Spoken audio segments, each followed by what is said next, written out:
প্রায় কয়েক বছর যাবৎ প্ল্যান হচ্ছিল যে আমরা সবাই মিলে বাসনা বাড়িতে যাব, কিন্তু যাওয়াই হচ্ছিল না। কিন্তু এইবার ফাইনালি কয়েক বছরের অপেক্ষার ফল, আমরা বাসনা বাড়িতে যাচ্ছি। চলেন, কোথায় গিয়েছি, কী কী করলাম সব কিছুই শেয়ার করব এই ব্লগে। কেমন আছেন সবাই? আশা করছি সবাই অনেক ভালো আছেন। আমার হাজব্যান্ডের কলিগ তামান্না আপু বিয়ের পর থেকে বেশ কয়েকবার বলেছে তামান্না আপুর বাসনা বাড়িতে গিয়ে ঘুরে আসার জন্য, কিন্তু এত এত প্রোগ্রাম আর ব্যস্ততার মাঝখানে যাওয়াই হয়নি।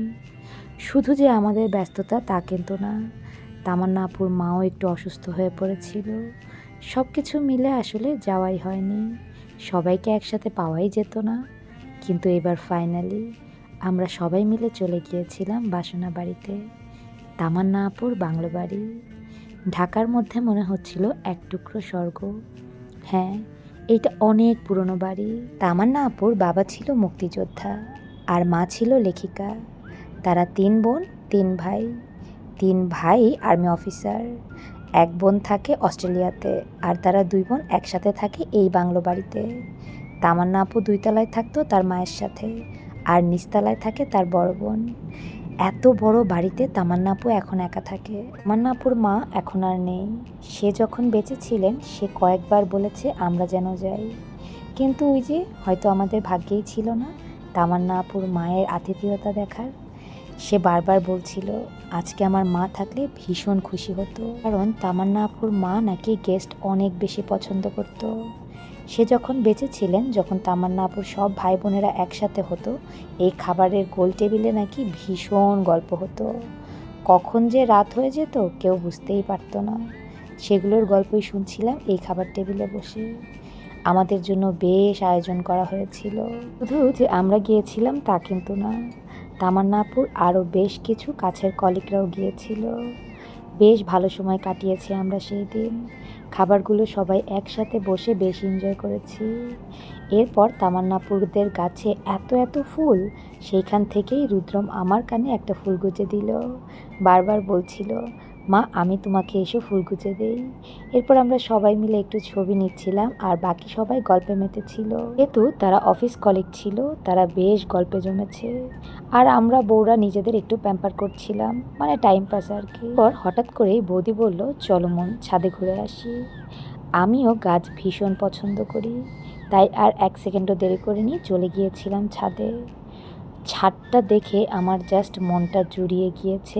এত বড় ছাদ আর এত এত গাছ। আমি তো বারবার তামান্না আপুকে বলছিলাম আর এই ছাদ বাগানের সব গাছ আমি নিয়ে যাব। তামান্না আপু বলছিল তোর যেটা পছন্দ নিয়ে যা।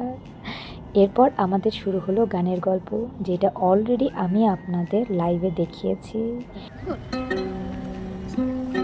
ওয়াও ওয়াও, আমার ছেলে তো বেশ গুণী।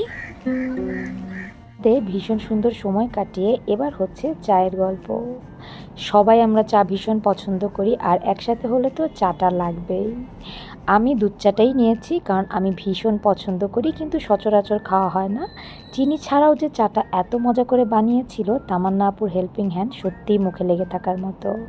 আমরা সবাই চায়ের সাথে সাথে বেশ গল্প করেছি আর অনেক অনেক প্ল্যান করেছি। জানি হয়তো প্ল্যান কোনোটাই সাকসেস হবে না, তবুও প্ল্যান তো হয়েছে। তামান্না আপুর জন্যই আসলে আমরা সবাই মিলে এত সুন্দর একটা সময় কাটাতে পেরেছি। তামান্না আপুকে ধন্যবাদ না দিলে কি হয়? একদমই না। অনেক দিন পরে সবার সাথে একটা গেট টুগেদার হয়েছে। সচরাচর এদের সবার সাথেও দেখা হয় না, সবাই যে যার মতো ব্যস্ত। আমার পাশে যে বসেছে সেই হচ্ছে তামান্না আপু। অনেক অনেক ধন্যবাদ আপু, তুমি এত সুন্দর একটা দিনের আয়োজন করেছিলে। চায়ের আড্ডা শেষ করে আমরা আমাদের বুড়ির নাচও দেখেছি। আলিশা বুড়ি হচ্ছে আমাদের উজ্জ্বল ভাই আর নপুর ভাবির একমাত্র কন্যা।